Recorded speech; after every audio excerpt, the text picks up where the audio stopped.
अस्सलाम वालेकुम दोस्तों 24 ਸਲਾਟ ਦਾ ਐਗਜ਼ਾਸਟ ਫੈਨ ਦਾ ਸਟੇਟਰ ਤੁਹਾਡੇ ਸਾਹਮਣੇ ਮੌਜੂਦ ਹੈ, ਜਿਸ ਨੂੰ ਅਸੀਂ ਅੱਜ ਕਾਪਰ ਦੇ ਵਿੱਚ ਵਾਈਂਡ ਕੀਤਾ ਹੈ।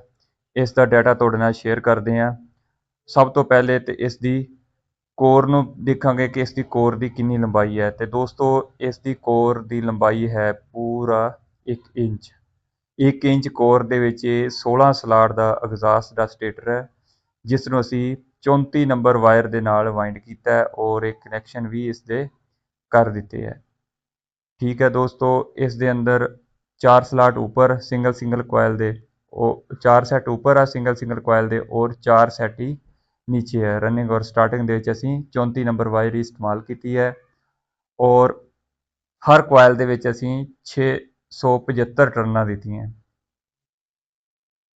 ਹਰ ਕੋਇਲ ਦੇ ਅੰਦਰ 675 ਟਰਨਾਂ ਦਿੱਤੀਆਂ।